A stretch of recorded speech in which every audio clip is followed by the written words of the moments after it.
आज हम सीखेंगे शीर्षासन यानी हेड स्टैंड करना।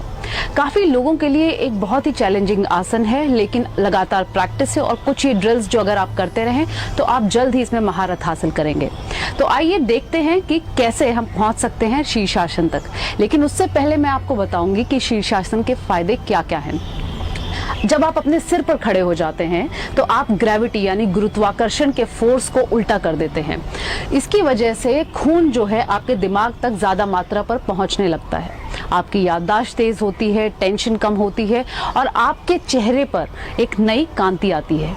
तो जिस तरह के ऑर्गन्स आपके चेहरे के आसपास हैं, जैसे कि आपकी नाक है, आंख है, इन सब में ब्लड जो है ज़्यादा मात्रा पर पहुंचता है। साथ में जिन लोगों को थायराइड की शिकायत है उन्हें भी इससे काफ़ी लाभ पहुंचता है। लो बीपी वाले लोगों को भी इससे फ़ायदा पहुंचता है। पर ये ध्यान रखें कि ये पहला आसन नहीं होना चाहिए। जब आप बाकी आसन प्रैक्टिस कर चुके हों उसके बाद ही लो बीपी वाले सर्वांग आसन या शीर्षासन करने की तैयारी करें। तो आइए सबसे पहले हम देखें कि कौन कौन सी मसल्स हैं जो शीर्षासन में लगती हैं। आप अपने एल्बोज और अपने बाइसेप्स और ट्राइसेप्स के सहारे जो है खड़े होंगे। आपका सिर जरूर जमीन पर होगा, लेकिन आप अपना पूरा वेट जो है अपने सिर के ऊपर नहीं डालेंगे शुरू में, ठीक है। और आपकी नेक जो है वो भी इसमें शामिल होगी। तो आप इन सब चीजों को पहले वार्म अप जरूर करें। आपका कोर जो है वो आपको, यानी आपके जितने ये पेट का हिस्सा जो है, मजबूती से आपको वहां पे सीधा खड़ा रखेगा। तो मैंने एक पहले वार्म अप की वीडियो बनाई थी, आप सबसे पहले वो वार्म अप जरूर करें, सूर्य नमस्कार करें और उसके बाद मैट पर मुझे मिलिए, हम शीर्षासन की तैयारी करेंगे। तो सबसे पहले हम अपने शोल्डर्स का वार्म अप करना बहुत जरूरी है, क्योंकि जब आप नीचे जाएंगे आप ध्यान रखें आपके शोल्डर्स इस तरह से होने चाहिए, प्रोट्रैक्टेड, ना कि ऐसे।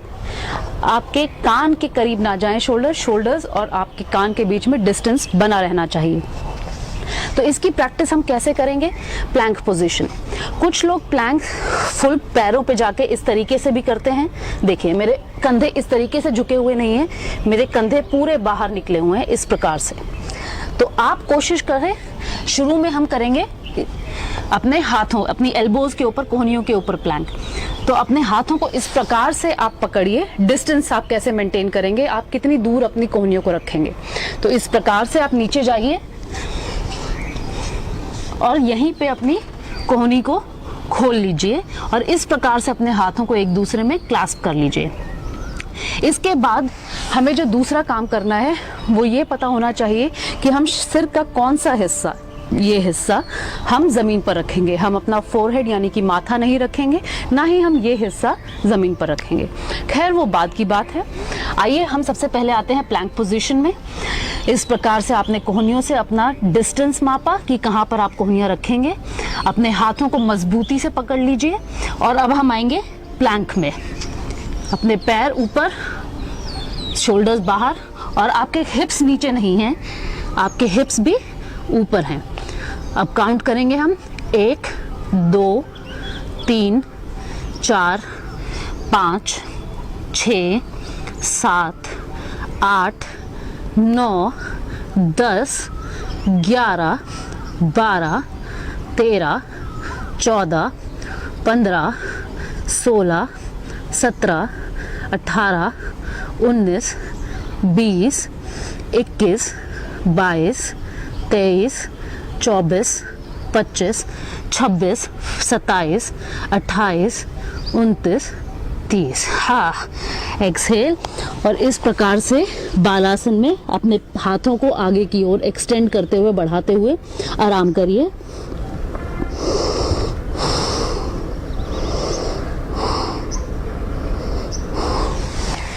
दूसरी ड्रिल जो हम करेंगे वो है अपने कोर को, यानी कि अपने पेट को कंडीशन करने की, इस आसन के लिए तैयार करने की। तो उसमें एक बहुत ही आसान दिखने वाला आसन है। आप किस प्रकार से अपने हिप्स के ऊपर अपने पैरों को उठाते हुए बैठ जाएंगे। आपकी कमर ध्यान रखें बिल्कुल सीधी हो। 1 2 3 4 5 6 7 8 9 10 11 12 13 14 15 16 17 18 19, 20, 21, 22, 23, 24, 25, 26, 27, 28, 29, 30। अब अपने पैरों को नीचे रखिए। अगला हम जो अटेम्प्ट करेंगे आसन वो है नवासन, यानी नौकासन भी लोग कुछ इसे बोलते हैं, अंग्रेजी में कहते हैं बोट पोज। तो इस प्रकार से अपने पैर ऊपर रखिए, पेट अंदर खींचिए। 1, 2, 3, 4, 5, 6, 7, 8, 9, 10। पैर नीचे रखिए। अब हम होलो पोज करेंगे। इस प्रकार से अपने पैर सीधे और 1, 2, 3, 4, 5, 6, 7, 8, 9, 10। बहुत ही अच्छे।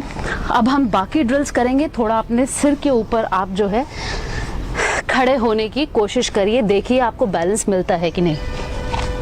इस प्रकार से अपने कोहनियों के बीच में डिस्टेंस नापिए, अपने दोनों हाथों को मजबूती से पकड़िए और अपने क्राउन ऑफ द हेड यानी ये हिस्सा जो है आप जमीन पे टिकाएंगे इस प्रकार से, और अपने शोल्डर्स को बाहर की तरफ पुश करिए।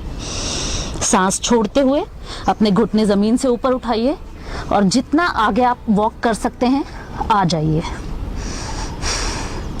कुछ देर यहीं बने रहें। सांस लेते हुए वापस घुटने जमीन पर, थोड़ी देर और बालासन में रेस्ट करिए।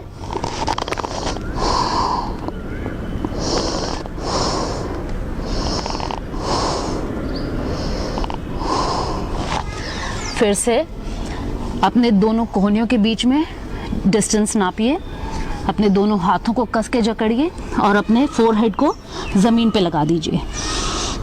अपने शोल्डर्स को बाहर की तरफ, इस तरीके से नहीं, बाहर की तरफ। सांस छोड़ते हुए घुटने ज़मीन से ऊपर उठाइए और अपने सिर की तरफ वॉक करिए। सांस छोड़ते हुए एक पैर बिल्कुल ऊपर उठा लीजिए, बैलेंस बना के रखिए। नीचे, अब दूसरा पैर नीचे और रेस्ट करिए।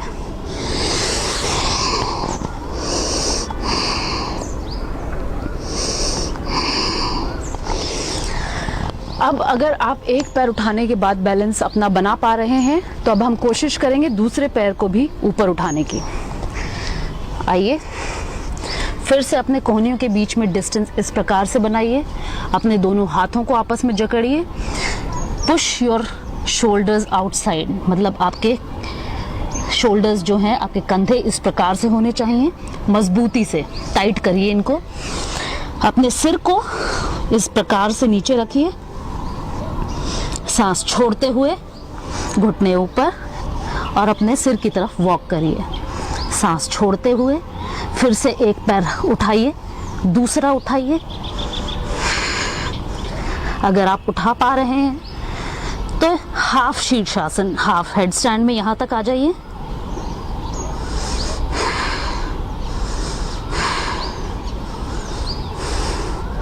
और बैलेंस पाते ही ऊपर।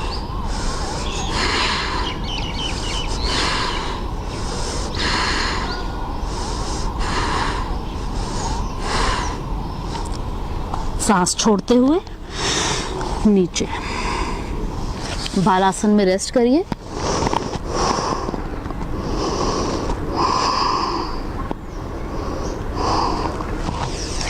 लेकिन ध्यान रखिए कि आप अपने शीर्षासन में जो है एक पैर ऊपर इस प्रकार से मार के ना चढ़ें, क्योंकि इससे आपके गर्दन में झटका लगने का खतरा बना रहता है।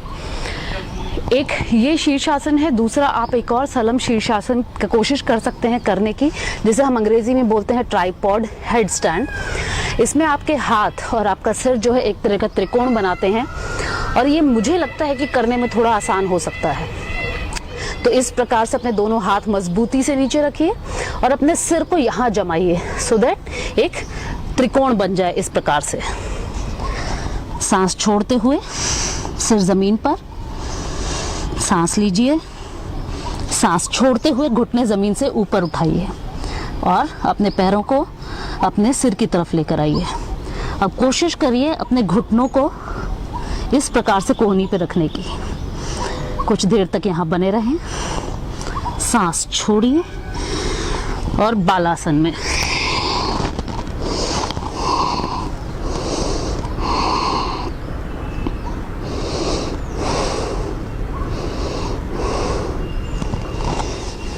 सांस लेते हुए अब हम पूरी तरह से कोशिश करेंगे इस आसन में जाने की।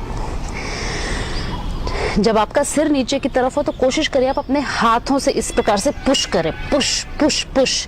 आप देखेंगे कि आपका ट्राइसेप्स यहाँ से जो है यहाँ पे पुश करने में आपकी मदद कर रहे हैं। तो फिर से अपने हाथ जमा लीजिए अच्छे से, अपने सिर को ज़मीन पे रखिए, सांस छोड़ते हुए घुटना ज़मीन से ऊपर उठाइए और अपने सिर की तरफ वॉक करिए और इस प्रकार से अपने घुटनों के ऊपर अपने पैरों को रख दीजिए। धीरे धीरे पंजे ऊपर हवा में,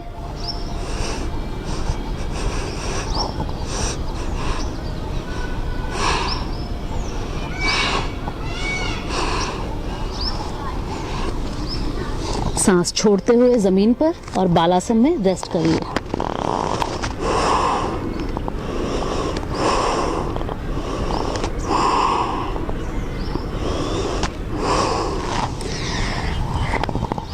इस आसन को करने से पहले ज़रूरी ये है कि आप ये समझें कि आपके पास इसको करने की ताकत है कि नहीं।